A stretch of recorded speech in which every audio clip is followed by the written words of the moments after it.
Chapter 34 of Your Psychic Powers and How to Develop Them. Recording by Cynthia Sheeler. Your Psychic Powers and How to Develop Them by Hereward Carrington. Chapter 34 The Ethics of Spiritualism. As explained at the beginning of this book of instruction, spiritualism is not only a scientific question, but it is also a philosophical and a religious question. It is approachable from the point of view of phenomena, also that of theology and ethics. The student who has followed the work thus far has doubtless progressed to some extent in the understanding, if not in the control, of psychic phenomena, and fields of knowledge have been opened up before him, of which he had previously been more or less unaware. But all this would not only be unavailing, but harmful, if spiritualism were not ethically and spiritually right, as well as phenomenally true. It is no good developing something which leads one ultimately only into a mire of harmful results and a false philosophy. If spiritualism cannot be justified from the religious and ethical standpoint, it should be let entirely alone by all save the few scrupulously scientific investigators who approach the subject from that point of view and not as a belief. It is very important, therefore, for the spiritualist to have his belief founded in correct ethical principles. For, as I have before pointed out, the reproach has been raised against spiritualists that they are everything but spiritual. Unfortunately, there are many of this type, but they are doubtless in the minority. And the majority of spiritualists wish to see their faiths grounded on firm ethical principles. Is it right to investigate psychic phenomena? Various questions arise in this connection. The objection to spiritualism may first of all be raised that such things are God's secrets, which he keeps to himself. What is the use of seeking? You will find nothing. But to this, Monsignor Camille Flammarion replies rightly, there always have been people who liked ignorance better than knowledge. By this kind of reasoning, had man acted upon it, nothing would ever have been known of this world. It is the mode of reasoning adopted by those who do not care to think for themselves and who confide to directors, so-called, the charge of controlling their consciences. If these phenomena really exist, they must be part of the universe and subject to natural law, for otherwise they could not exist at all. There is no such thing as the supernatural. All is natural, even if it be the communication of spirits. It may be unusual or uncommon, and because of this, we call these phenomena supernormal. That is beyond the ordinary normal experience of mankind, but they are not and cannot be supernatural. Concerning fraud and error. Again, the objection may be raised that these phenomena foster superstition, that this is based upon the belief that the phenomena are necessarily untrue. Once the reality of the facts is established, there is no superstition connected with it. It becomes merely a question of scientific evidence. Again, the objection has been raised against spiritualism on the ground that it encourages fraud and charlatanism. To some extent, this is true, but other cults have suffered in the same way, and all sincere spiritualists are the first to expose falsity and fraud when they meet it. There are spiritualists, it is true, who endeavor to shelter fraudulent mediums and pretend that this fraud does not exist. Such a method is a great mistake and only tends to degrade and lower spiritualism as a religious belief in the eyes of the public. Truth is mighty and shall prevail, and truth should above all else be the watchword of the true spiritualist. Is it healthy and normal? Then there is the objection that spiritualistic practices encourage morbid and abnormal states and conditions and help to induce insanity. Again, there is some excuse for this argument, but as so often pointed out, it is the conscious or unconscious abuse of psychic and mediumistic power rather than its use, which is so dangerous and detrimental. In the initial experimental stages of spiritualism, some harm has doubtless resulted to some experimenters, but this is only a stronger reason for urging us to discover and rightly understand the laws and conditions under which psychic phenomena and spirit communication may operate. When these are once understood, they are thereby rendered safe, and thenceforward there is no reason why spiritualistic practices should be unsafe, save for those who neglect its well-ascertained laws. Again, it has been urged that it is wrong to communicate with spirits of the departed for the reason that such communication is not natural, and that by doing so we interfere with the progression and spiritual development of those who have passed over. But the reply to this is twofold. In the first place, the many cases of spirit return which are recorded prove that these phenomena are far more common than is usually supposed, and for this reason it is not so exceptional a thing, but almost a common occurrence.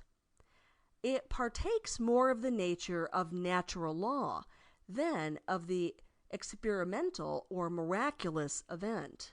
If such is the case, it can hardly be detrimental or unnatural, since none of nature's laws are unnatural. Does spirit communication retard progression? Again, there is no reason to suppose that communication retards the spiritual progress of those who have died. On the contrary, we might suppose that in many cases, at least, such communication would certainly help the spirits. And in many cases, as we know, they have repeatedly come back for the express purpose of asking the living to carry out some mission for them which weighed upon their minds, and they have stated that they could get no rest or comfort until this mission has been fulfilled.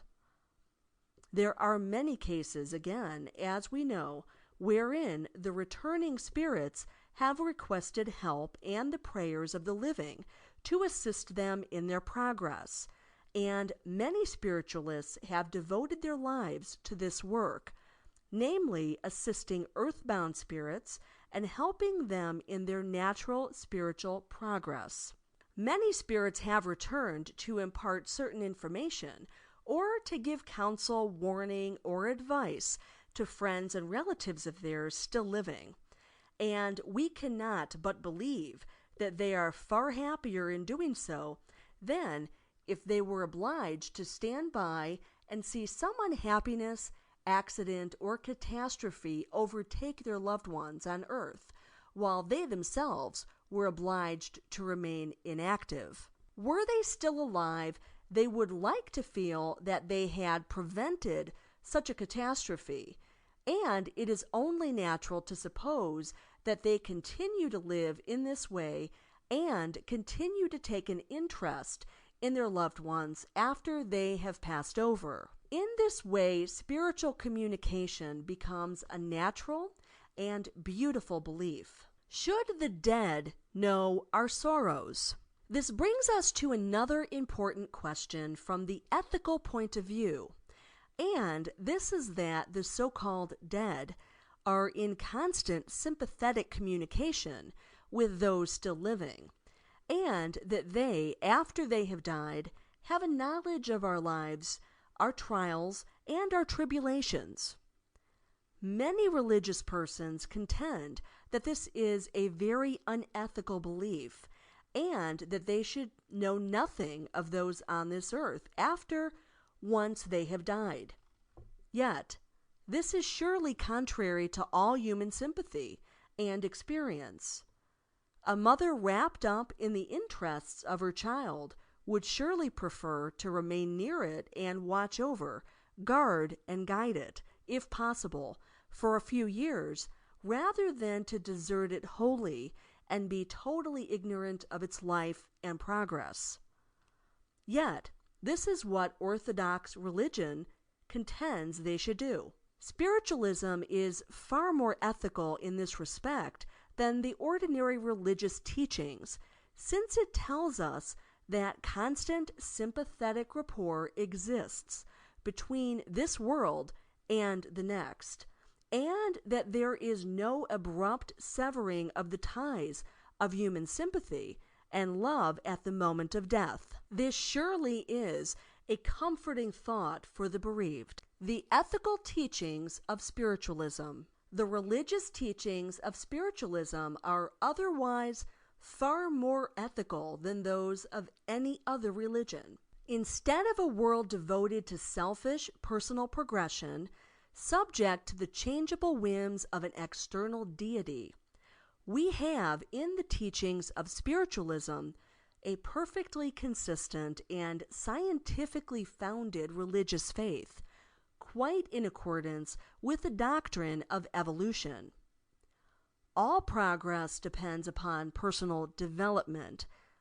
As Dr. Alfred Russel Wallace says in his Miracles of Modern Spiritualism, the hypothesis of spiritualism not only accounts for all the facts and is the only one that does so, but it is further remarkable as being associated with a theory of a future state of existence, which is the only one yet given to the world that can at all commend itself to the modern philosophical mind.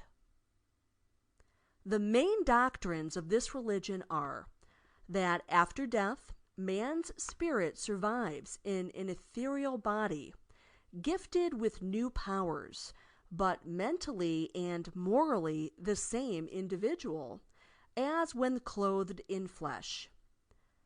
That he commences from that moment a course of apparently endless progression, which is rapid just in proportion as his mental and moral faculties were active while on earth. That his comparative happiness or misery will depend entirely on himself, and that just in proportion as his higher human faculties have taken part in all his pleasures here, will he find himself contented and happy in a state of existence in which they will have the same exercise, while he who has depended more on the body than on the mind for his pleasures will, when that body is no more, feel a grievous want and must slowly and painfully develop his intellectual and moral nature till its exercise shall become easy and pleasurable. Neither punishments nor rewards are meted out by an external power, but each one's condition is the natural and inevitable sequence of his condition here. He starts again from the level of moral and intellectual development to which he has raised himself while on earth. Should mediums accept money? One other point remains to be considered. It is this, that mediums accept money for their services, and inasmuch as this is a spiritual gift, it is wrong. Yet, this is common to all other religions. Do not ministers of all other religions receive compensation in some form or other for their services? As long as mediums are living in this material world, they are obliged to meet the costs of living like all other human beings, no matter how spiritual their work or they themselves may be. If mediums possess genuine power, it is only natural, in a sense, that they should utilize it and turn it to account, and it is certainly true that by doing so, they help their fellow men and help those who come to them as much or more than men in any other walk in life. This being so, it can hardly be said that any aspect of spiritualism is in itself unethical. It is, on the contrary, the most sensible, rational, and ethical religion in the world. End of chapter 34. Recorded by Cynthia Sheeler. Website cynthiasheeler.icanvoice.com.